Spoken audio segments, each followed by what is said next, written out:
better be epic. They've been locked away in that room. Yay!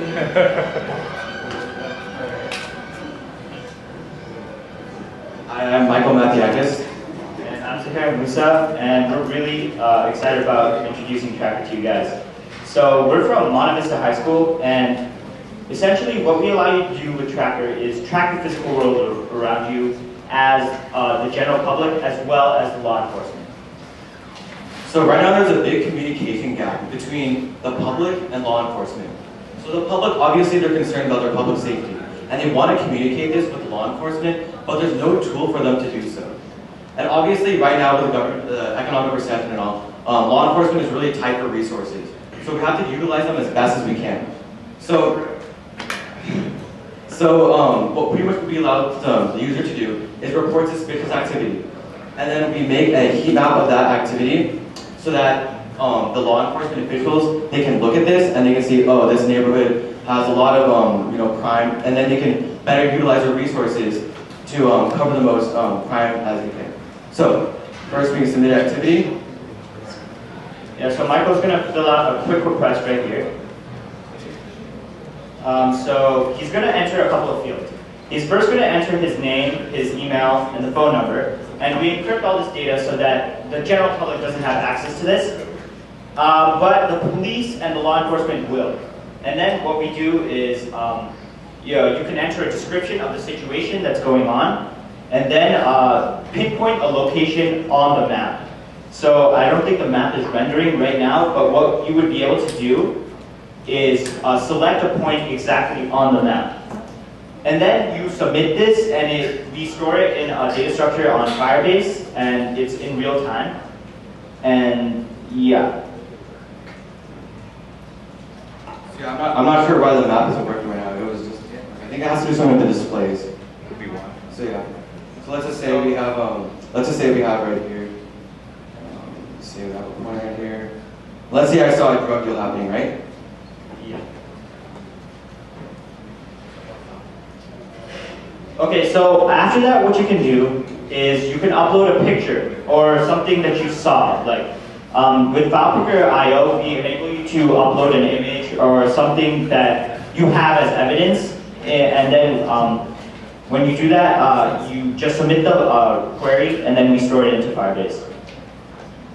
So sorry about the Wi-Fi. It's not really, we don't have internet right now, so we're just gonna connect to this thing.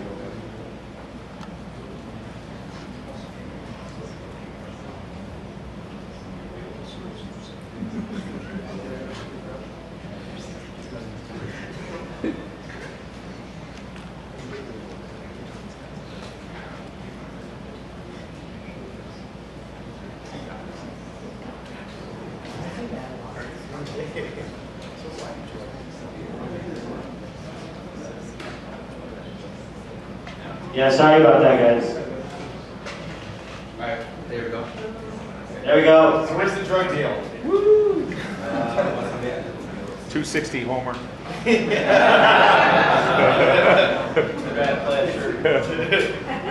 Too many rock stars consumed. So, and then we use FilePicker.io. So let's say we have an image of the drug deal. Obviously this isn't a real image, but let's say we did have one. So you can use FilePicker.io, get the URL link. Busted. And then we can choose it, so say it's on right here. And then we submit the form. So now we go back to the main page. Now we're going to see the map.